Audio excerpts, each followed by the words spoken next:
Beth Israel Deaconess Medical Center has a special place in my heart and my wife's heart, and given the fact that our kids spent a considerable amount of time in the NICU. From the time that they were born under emergency conditions, each child, each boy had a team and a staff sort of that took care of them from the moment of life. My name is Don Sweeney. I'm a resident of Lynnfield, Massachusetts, originally from New Brunswick, Canada. Well, I'm currently one of the assistant general managers of the Boston Bruins. I had a long playing career there for 15 years. I know for a fact if we hadn't lived here and hadn't had the availability to be able, or had the opportunity to get to that hospital, I know we wouldn't have our sons. My name is Christine Sweeney. I live in Lynnfield, Massachusetts with my husband Don Sweeney and my boys Jared and Tyler. We were introduced to our high-risk specialist obstetrician, Bruce Cohen. He was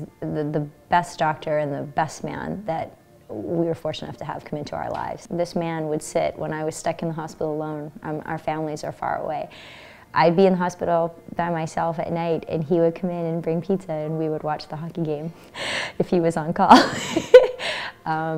He was one of these people that just made our experience something more than fear and more than negative. He just made it possible to feel good every day.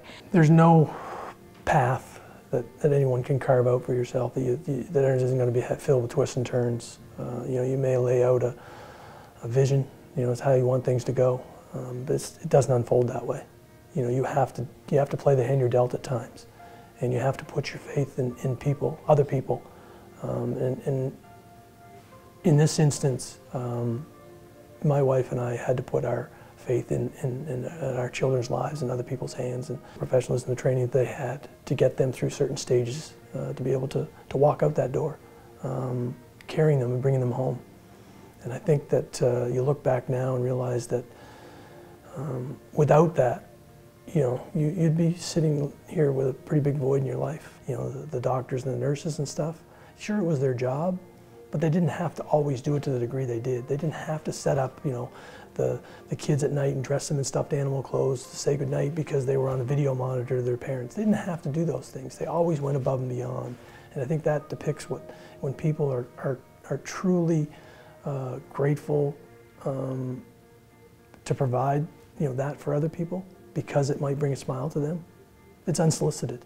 You sit back now and have the benefit of a success story and living one in regards to our children, and realizing how blessed you know, we are as parents that they're part of this world. I think that you develop a great appreciation for the people that have helped you and supported you along the way. I look at my family and my kids and my wife and certainly my extended family and realize that it's precious. And I think, God forbid if any of that was taken away from me, you know, I think I'd, you know, be a lost soul. I would like to thank Bruce Cohen, my doctor, for everything that he ever did for us as a family and afforded us the ability to have our children. And the staff in the NICU at the BID for everything. I can't even thank the people enough, and all of them, and I'll use first names, whether it be Sue, whether it be Nina, whether it be Kristen, whether it would be Barb, whether it would be, you know, Bruce for introducing us to other people in the NICU, or people that were going through what we did. I can't, there are so many people that I could thank for the experience. I had a place to go, that I felt that I could cry, laugh, that I could ask for help. As I went through an experience that was just so scary, it wasn't that scary because of these people. And I seriously, I could thank everybody for everything that they did. And I don't want to cry today because that's what, I'm sitting there saying this, and that's almost 11 years ago.